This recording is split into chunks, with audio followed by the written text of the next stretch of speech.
Prezadas e prezados, bom dia. Neste sábado, 21/3/2020, né? Momento apreensivo para todos nós, certo? Aqui estamos, ou melhor, também aqui estou para gravar para vocês essa aula, né? Por esse motivo de não poder nos encontrar. Não é fácil para ninguém, não é fácil para mim, não é fácil para vocês. Na qualidade de professor que gosto de falar olhando no olho do aluno, vendo a expressão da face, né, sentindo a estética da sala de aula, gravar para mim é muito artificial. Certo que às vezes eu faço isso em revisão, mas é o que temos para agora, né? Em amor à nossa vida, em amor aos nossos semelhantes, é que aqui estamos procurando encontrar o melhor caminho nesse momento, certo? Tem hora que a gente se sente como um músico que estava no Titanic, né? Que é o navio afundando e a gente tem que tocar na banda, mas é bom que toquemos, é bom que mudemos o nosso pensamento, porque está muito difícil a gente se concentrar, né, na pesquisa, se concentrar em todas as coisas, pelo motivo que nós vivenciamos. Mas por isso que é bom, vamos aqui estudar, claro, ter nossos cuidados, mas vamos seguir em frente. Na aula passada, nas duas últimas aulas, né, eu estou trabalhando o contexto da paideia grega, tá certo? Da obra Paideia Grega. Gravar em casa tem seu ponto positivo também, que aqui eu posso mostrar um pouco do acervo. A Paideia é essa obra. Claro que a Paideia é toda a formação do povo grego, desde Homero, tá certo? E que aqui esse grande helenista, o Verne Eger, produziu esta obra fabulosa que hoje nós temos tradução para o português, que é chamada Paideia, a formação do povo grego. É uma obra gigante, de muita profundidade, que teria muito que ensinar. É uma obra que eu tenho muito ciúme dela, né? Porque é uma obra que eu amo muito, quero muito bem, está sempre aqui comigo por esse momento da educação. E também tem a oportunidade de mostrar para vocês um ponto que vamos tocar hoje do livro A República de Platão, né? Esse diálogo, que quem quiser comprar, não é fazendo propaganda do livro, mas é uma boa tradução, é da Martins Fontes, tá certo? É uma boa tradução do grego. E é dentro desse contexto da paideia grega que nós viemos trabalhando as últimas aulas. E eu vou recomeçar hoje dos sofistas. Por que recomeçar? Porque eu já toquei alguns pontos dos sofistas em outras aulas, beleza? Os sofistas, não vou contar a história dele, que vocês sabem que eles chegam na cidade de Atenas como professores itinerantes, né? E não eram cidadãos, por isso vendiam seus conhecimentos. Contudo, são os primeiros a tornar a profissão, diríamos assim, a profissionalizar o fazer pedagógico, né? Para não repetir, profissionalizar a profissão do professor, mas é o primeiro a colocar um viés econômico, financeiro, a fim de se sustentar por meio da venda de seus conhecimentos. E os sofistas, como diz aqui, percorriam as cidades, tá certo? Eles eram remunerados por quem? Pelos que pagavam, né?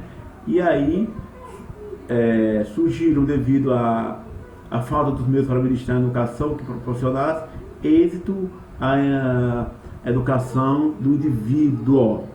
Ou seja, daí percebemos que esse modelo de ensinar de forma de preceptor, não simplesmente a educação do Estado, mas a educação também particular, surge como meio de proporcionar um êxito aos indivíduos. E nesse sentido, fornecia uma educação diferenciada. Por que fornecia uma educação diferenciada? Porque quem os contratavam eram a aristocracia para ensinar aos seus filhos. Com isso, queriam que ensinasse eloquência dos negócios, assuntos da democracia ateniense e aí por diante. Como até hoje, né? Até hoje, quando se procura um professor particular, os pais, por exemplo, estão procurando porque querem obter o sucesso. Ou, quando também se procura ao ensino, seja ele público ou privado, as pessoas estão buscando sucesso, buscando êxito do indivíduo. Concordo, claro que todos nós queremos ser pessoas bem-sucedidas, no entanto, nós vamos perceber que isso foge do modelo ideal da paideia grega, que tinha uma ideia maior de formação não só para o sucesso individual, mas para o sucesso coletivo. O projeto de educação que vai defender Platão mais à frente não é um projeto de educação individualizado, muito embora ele vá trabalhar por camadas da sociedade, trabalhar por classes, mas sempre tendo em vista o bem comum maior que era a polis.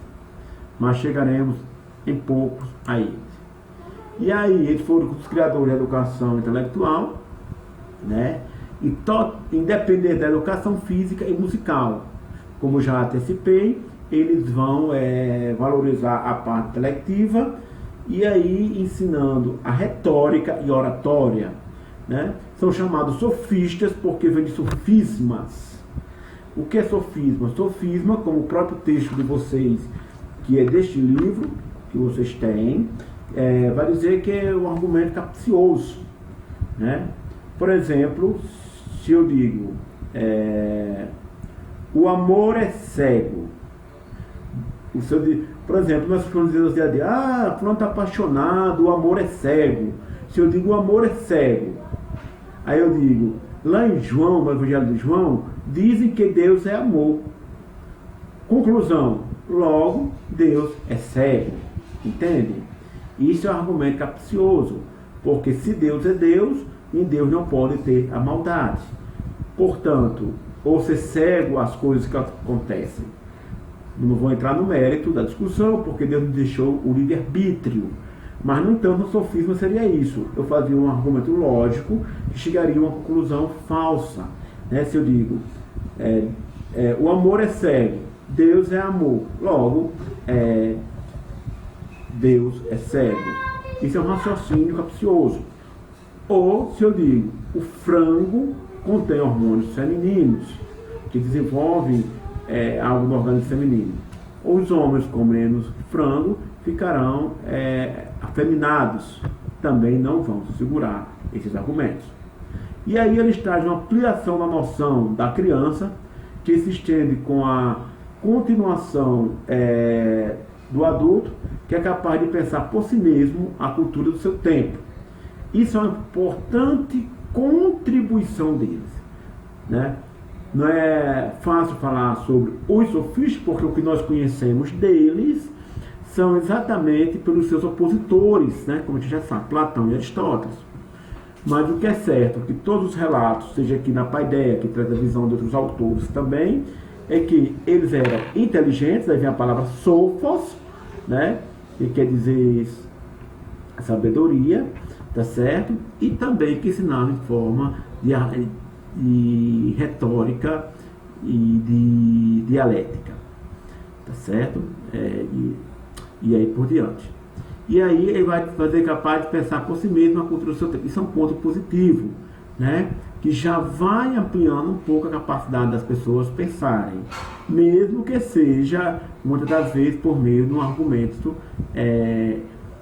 sofístico, como da antilógica, como dizia Protágoras, que o importante era vencer no discurso, mesmo que não tivesse razão. E aí ensinar, eles fazem a sistematização do ensino, tá certo? Eles fazem essa sistematização do ensino, né, iniciaram os estudos da gramática e deram ênfase à retórica, exatamente, também à dialética. O sistema agora de ensino passa a ganhar um corpo de forma profissional. Não podemos falar do sofista também sem falar do Sócrates, né? O Sócrates, ele nos traz esse ideal de educação que, dialogando com os sofistas, traz uma reflexão crítica sobre a forma da educação desenvolvida desde os tempos homéricos. No banquete, que aí é simpósio, que os banquetes educativos, eu até adiantei na aula para vocês, né? Eles se reuniam e faziam os banquetes. E Sócrates, o Platão vai dizer que deviam as pessoas, porque o vinho tira a timidez. E ali a pessoa começa a saltar e ser realmente quem ela é. Nesse sentido, os banquetes em si eram todos educativos. Sócrates parte das palavras de Diotima, que eu falei para vocês, isso aqui, quando ela diz que a alma dos homens está grávida e quer dar à luz. Mas o parto não pode ser realizado sozinho. Trazendo isso para a nossa realidade de professores, eu diria que a alma dos estudantes, dos alunos, está grávida e a função do professor é dar à luz.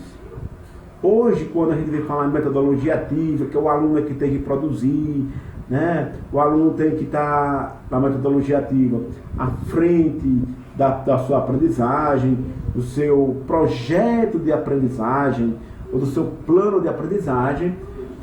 Vemos que lá, desde isso, já lá em Sócrates, o aluno é parte ativa da aprendizagem, tá certo?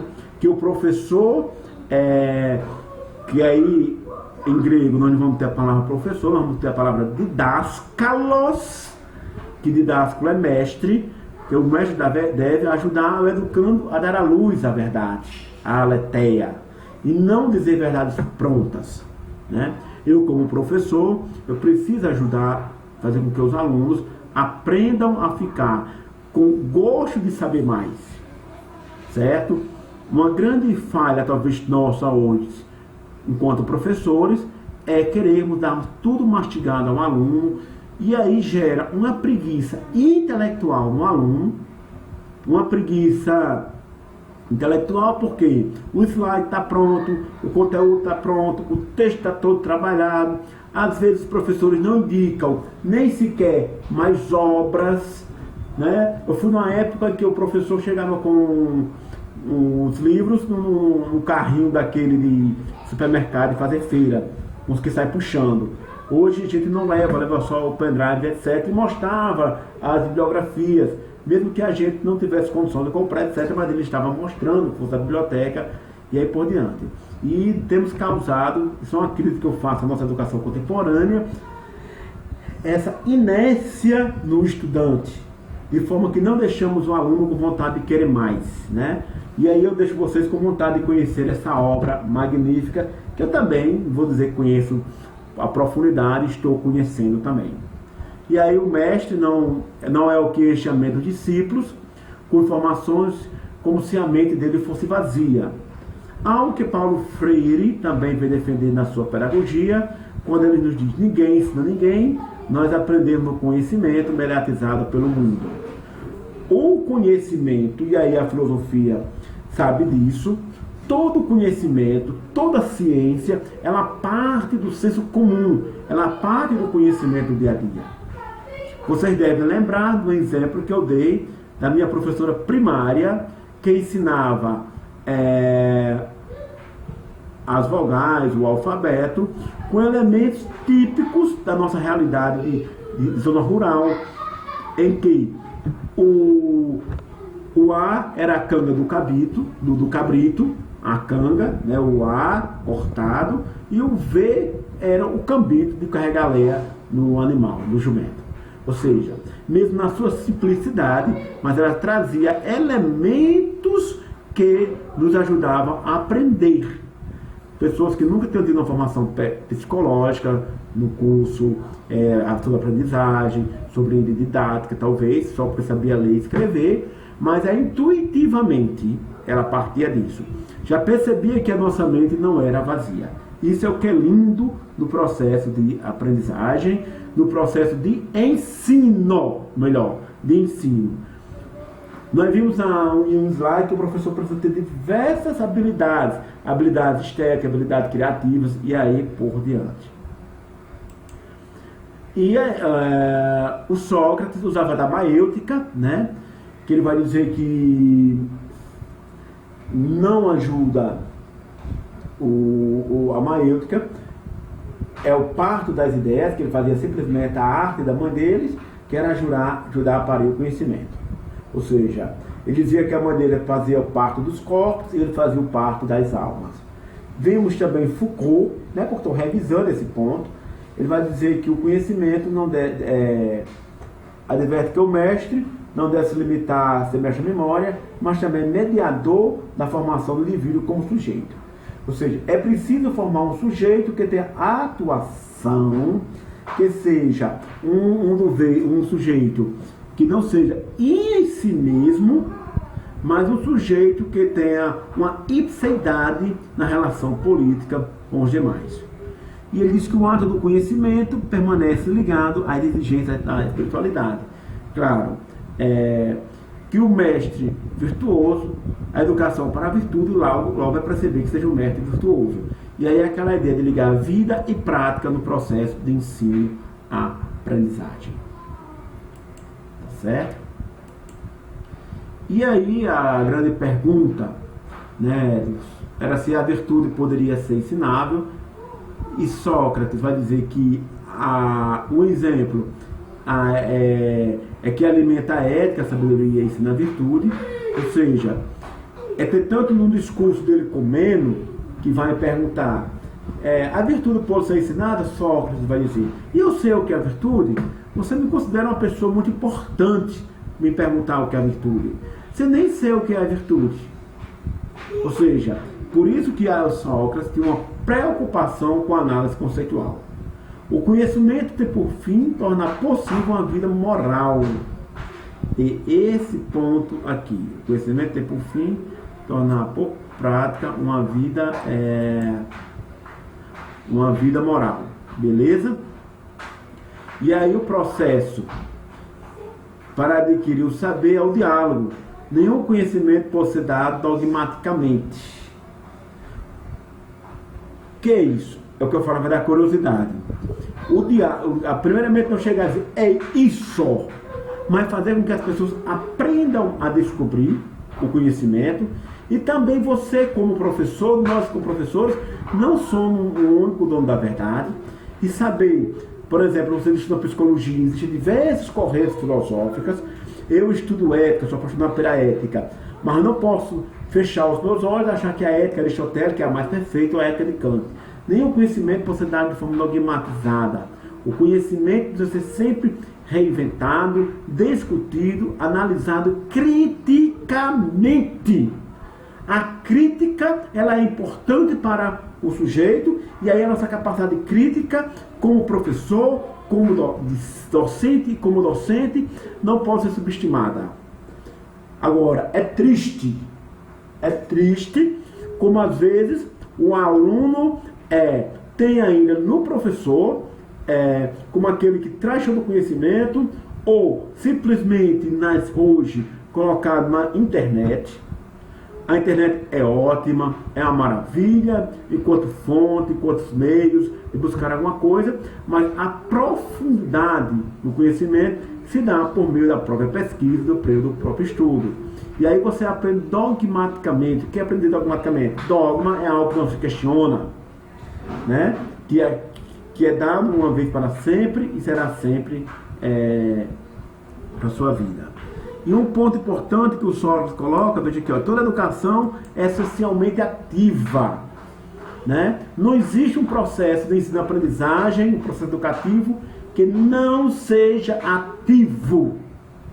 Eu não compreendo como é que posso educar alguém passivamente. A educação ativa é porque ela tem um projeto, ela tem um fim a ser seguido, ela tem um ponto, uma meta a se chegar.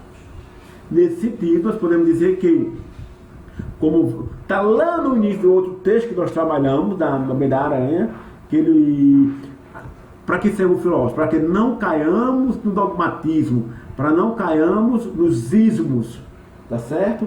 E perguntar qual é o projeto formativo que queremos para cada comunidade. Veja, contextualizando com a realidade hoje, o mundo inteiro está tentando educar as pessoas para passar esse momento de pandemia. Seja qualquer prática educativa que façamos com as crianças, façamos com os adultos, toda educação é ativa. Assim também, que eu costumo dizer que toda metodologia é ativa. Agora, cada metodologia está dentro do seu contexto histórico, tá certo? Toda metodologia tem seu contexto histórico.